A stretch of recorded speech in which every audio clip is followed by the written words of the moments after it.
ఇక డీటెయిల్స్ చూస్తే రాష్ట్రంలో వైఎస్ఆర్సీపీ నాయకులు ప్రజాస్వామ్యానికి తిలోదలకాలు ఇచ్చి ప్రజలను భయభ్రాంతులకు గురి చేస్తున్నారని అనంతపురం మాజీ ఎమ్మెల్యే తెలుగుదేశం పార్టీ నాయకులు వైకుంఠం ప్రభాకర్ చౌదరి అన్నారు. రాప్తాడు నియోజకవర్గం ఎమ్మెల్యే ప్రకాష్ రెడ్డి సోదరులు చంద్రశేఖర్ రెడ్డి తెలుగుదేశం పార్టీ అధినేత చంద్రబాబు నాయుడుని నారా లోకేష్ పై చేసిన వ్యాఖ్యలను ఆయన తీవ్రంగా ఖండించారు. రాయలసీమలో ఫ్యాక్షనిజాన్ని పెంచి పోషించే విధంగా తోపుదుర్తి చందు చేసిన మాటలు దేనికి సంకేతమని ప్రశ్నించారు. వచ్చిన తర్వాత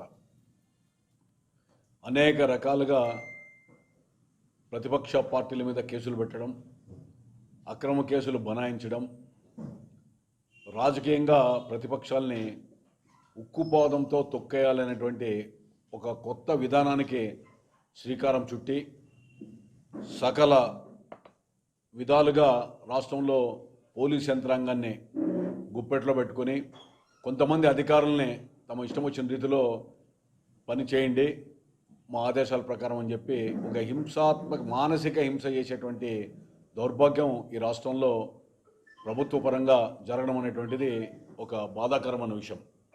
ఎందుకంటే అనేక రకాలుగా చూసాం.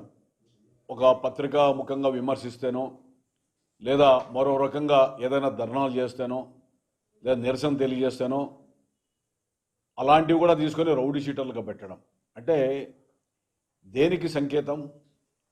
అంటే గతంలో ఉన్న ప్రభుత్వాలు ఈ పంత అవలంబించింటే మరి మీ పరిస్థితి రాజకీయంగా ఏ విధంగా ఉండేది కూడా అధికార పార్టీలో ఉన్న నేతలంతా కూడా ఒకసారి గుర్తుపెట్టుకోవాలి. ఈరోజు రాష్ట్రంలో జగన్మోహన్ రెడ్డి గారి ప్రభుత్వం వచ్చిన తర్వాత